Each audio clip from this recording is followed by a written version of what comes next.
to Cooking with Nana Sue. Today we're going to make a German dish that my Aunt Charlotte, who was my dad's sister, taught my mom how to make. It's called Tiftan Clebas. It's also called Tifta and Cleba. So I just have called it Tiftan Clebas all my kids growing up lives. This is something that I did not have as a child growing up. Aunt Charlotte taught my mom how to make it after I had graduated and moved out of the house. So, but it's really good and my kids love it. It is not very healthy. So I just have to say that up front. But here again, my grandpa lived to be over 100 years old and he was raised on this. So that always makes me feel a little bit better. But what you're going to need to make an average size batch is 3 eggs, some salt, a pound of bacon, 1 little bunch of green onions, and some potatoes. I'm using the equivalent of about 4 large potatoes. So we're going to cut up the bacon into little inch-sized pieces before we fry it. We're going to get that going, as well as peel the potatoes and get those into boiling water and get those boiling. And then we're going to make the dough out of the eggs, which has eggs and salt and a little bit of water, or you can use milk. I never have, but I found my Aunt Charlotte's recipe, and on her card it said milk. My mom's card said water, so that's all I knew. I'll have to make it with milk one of these days. But we'll come back and we will start the process. Okay, we've got our potatoes going in the pot. Let me go ahead and show you what I've cut them up to be. I've cubed them. So they're all cubed, they're in the water. I've added a little bit of salt and we've got the heat on. We also are going to turn on the bacon. We cut it up into just hunks, as you can see, and we're going to get that going, and we'll break them apart with this little spatula. And after the bacon is done, we will take the bacon out, put it in the bowl that we're going to serve, and then I've taken those green onions and I've chopped them up, and we'll saute the green onions in the bacon grease. The bacon grease will form our dressing for the whole entire meal when it's all said and done. And it is so good. It is so good. Just ask any of my 5 children and they'll tell you. So let's go over here and we're going to now make the dough part. And I've got the 3 eggs and we shall get started. I'm going to save the eggshells, you know. That they can be composted, they can be added to garden soil, they can make your tomato plants grow really good, all kinds of uses for the eggshells. All right, I also have a tablespoon of water per egg. So 3 tablespoons of water goes in, and then we're gonna I like to limit my salt, especially when we're using all the bacon and we know how much sodium that's in. So instead of a teaspoon, I'm going to use a half a teaspoon of salt. And we're going to mix this up. Jamie, I forgot to get a fork. I love my sweet assistant, Jamie. She's so helpful. So we're going to just mix this up with a fork, and then we're going to start adding flour a little bit at a time. Because if you remember, when we were making strudels, if you dump all the flour in at once, you've got a glob of dough that you cannot work with. So we're going to just stir it up a little bit at a time. And you want this dough to be very thick when it's all said and done. Not mushy, but a good thick dough that you can cut off bite-sized pieces and drop them into the boiling water. We're boiling the potatoes right now because they don't take very long to cook when they're that little cut up. And if you try to cook everything at the same time, your potatoes are going to be mushy if you leave them in the water and cook this dough. So I like to pre-cook my potatoes, pull them out of the boiling water, and use that potato water to cook these pieces of dough that we're getting ready to make. So, okay, we're back and we're getting ready to knead this dough. While we were taking a break, I went and stirred my bacon, worked it apart. You got to just keep an eye on it, because you want it cooking while you're doing this. So you just kind of have to go back and forth between things. Flour your hands real good, and then just start kneading your dough. Working that flour in. Right now, you see what I'm saying? How loose it is. It's absolutely not ready at all. It's got to be thick, but not too thick. How about that? Here's another recipe that you have to just practice on. You want them firm. You want the dough firm. That's a good word to describe it, because you don't want those little bite-sized pieces that some people would call dumplings, but that's never been used in our family. But it's, I guess, similar. But to me, dumplings are soft and fluffy, and you don't have that with it. It's just, it's hard to describe unless you've tried it.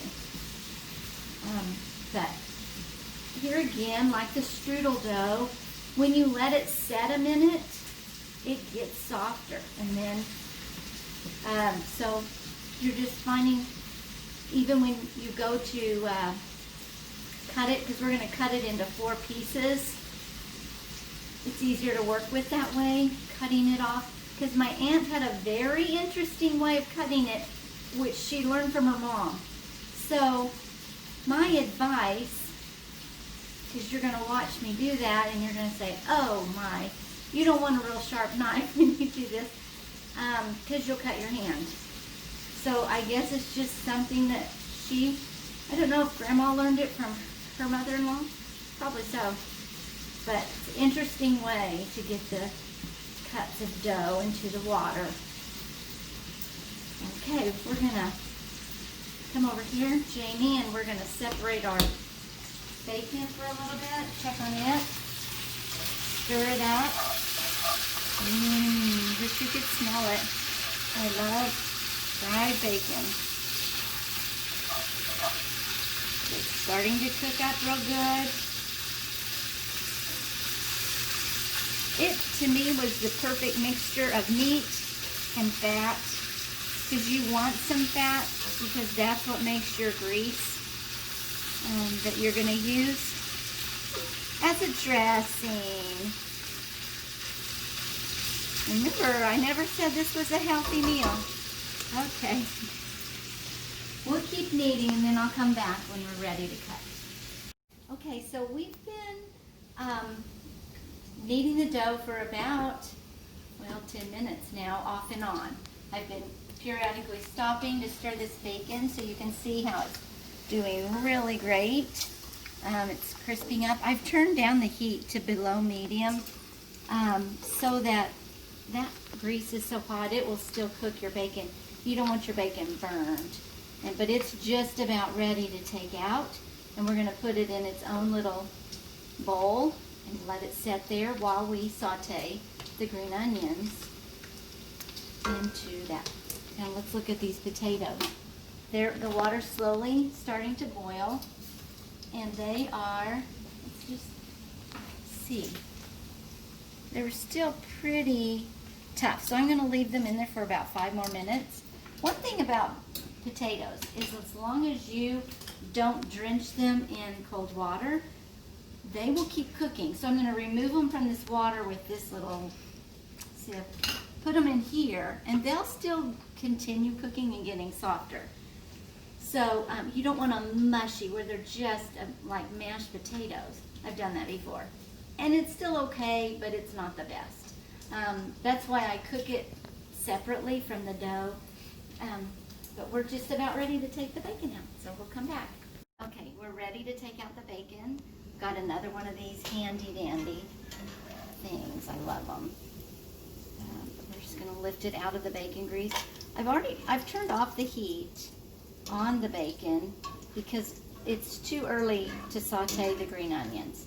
We do that right at the end, right before we put it on top of the potatoes and the dough, the cooked dough. So I am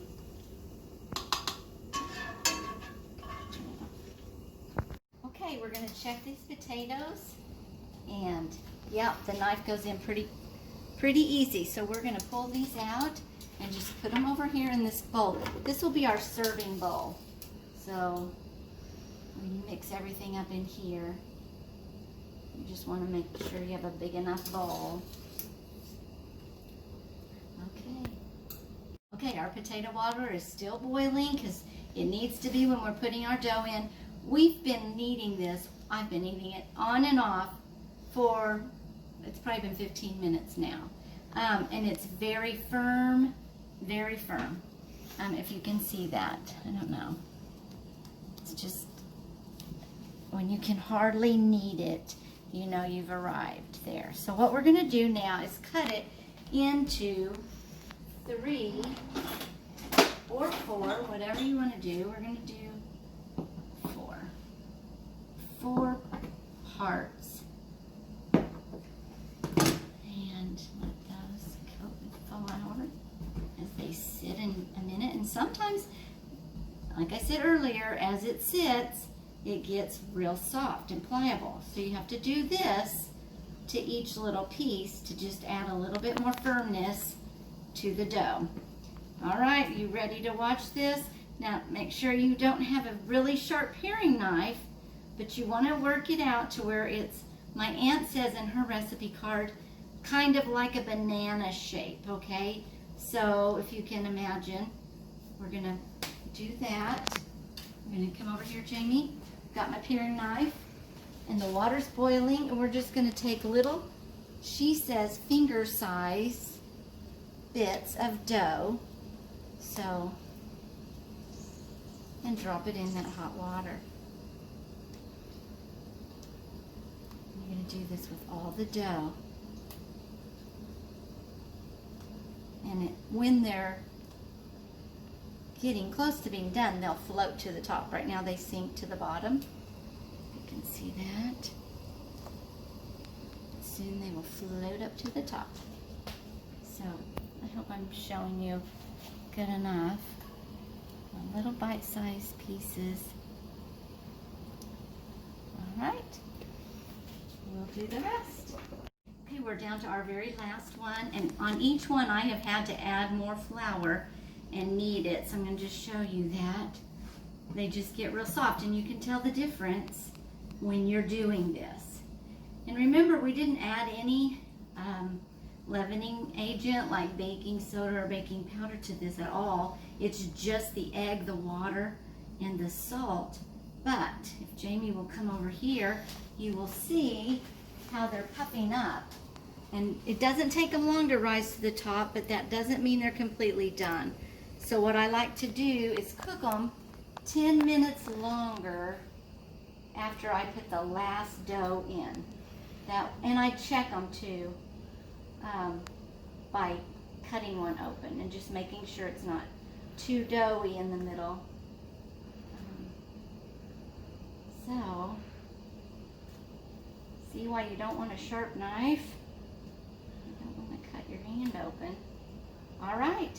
Also, I wanted to say, I think I've called my Aunt Charlotte and Aunt Shy 2 different times, but her name was Charlotte Ann Fechner, and she married Ralph Ehrlich, but I've only known her as Aunt Shy. So she always would tell me that it was because she was shy as a little girl and she got that nickname, but she wasn't shy as an adult. She was so sweet, so loving, and always very helpful when it came to learning how to do the German dishes. Okay, we've been cooking these a little longer than I had originally said. I tested them after 10 minutes and they were still doughy. So I let them cook for 15 minutes and tried them. And let me show you. when you take it out and you cut one open, so you can't really see that, but it looks, can you see that it looks done in there? But you can try it.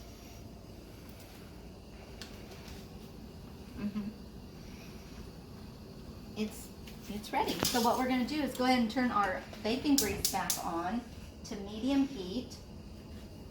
We're going to turn the potato water off, and we're going to put these dough pieces on top of our potato pieces. Here again, this little thing is so perfect. If you didn't have this, you could take it to the sink and dump it into a colander and just strain it that way. But you really need this to get your potatoes out with, because you want to cook these in the potato water. Also, now we can put our bacon pieces in, and it's okay if you drizzle some of that grease in. Remember, that's your dressing. Oh goodness.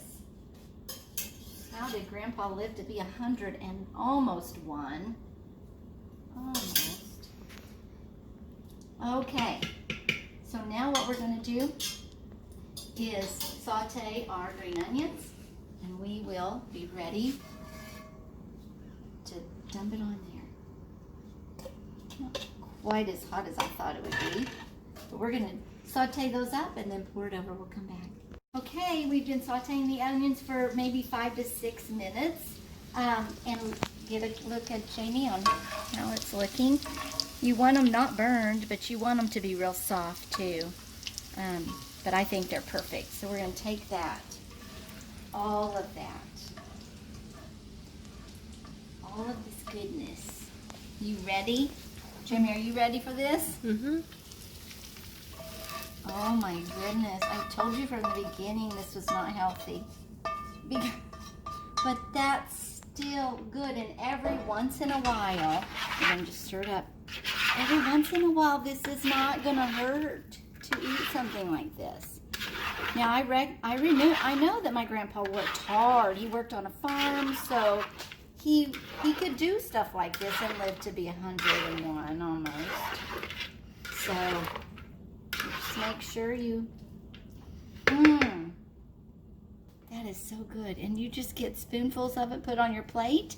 And what I like to put on the side is bread with just plain old bread and butter. So good. You'll want to add salt and pepper to the top of this to taste on your own individual plate. So enjoy. I hope you make it.